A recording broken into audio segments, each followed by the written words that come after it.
จักได้แค่ห้ำคนรอ ใครละล่าก็ได้บ่มีหำเขาเห็นมือที่คนหักกันนะ สิเลิกกันได้ ป้าหน้าตากระดีจงไปให้กับเปียวะนี่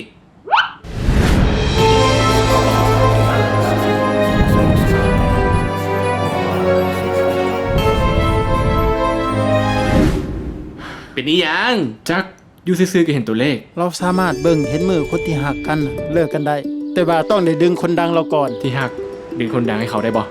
ใครเป็นบอวุ้จื้อเขาหวาเคยเห็นน้ำกันตอนประถม ตอนยังน้อยเขายังแลนเล่นน้ำกันอยู่ เขาจะคือผู้ซ้ายจะคือทอมแน่หันนาที่จริงเขาเป็นพยาธิสิ้นโปงในสมอง หมอบอกว่าเขาจะมีเวลาอยู่ได้อีกบ่ดน แต่จังไหนเขากับมาพ่อหมูเกาละเขาขอไปน้ำเพลินเลยได้บอก ไปใต้ตัวเราเด้เนาะไปแสบไปสาวอยู่ กันย้อนสั่นแหละจึงยอมให้เรามานำนะ จังไหนเขาก็ต้องตายล่ะสู้เอาเงินมาซื้อประสบการณ์ดีๆน้ำกันดีกว่าเนาะเขาเหมารถเจ้าพาเที่ยวไป อยากพาสุดโตไปอยู่แต่อ้ายต้องไปหาลูกค้าประจำอยู่ตลาด มือละล้านห้า แม่มันวันนี้มีเมาเด้อ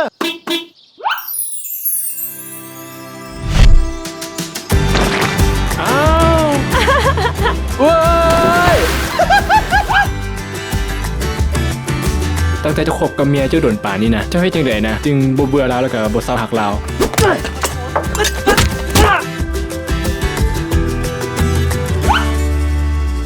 ขอโทษเขาไม่ตั้งใจอีหลี ไอ้หมอนไอ้หมอนไม่ยังนี่ ผู้ชายนี่โคตรเห็นแกโตเลยเนาะถ้ามันเบ้าแบบนี้นะแสดงว่าผู้หญิงเห็นได้คือกันเป็นบอ แต่เซตไปเพื่ออย่างหลาถ้าตั้งใจให้ทางอีกฝ่ายเจ็บนะไอ้หมอน คันฮู้ว่าต้องเลิกกันมือนั่นเปลี่ยนคือบ่ร้องนักลีกเบิงสารต่างคนต่างอยู่กับได้ตัว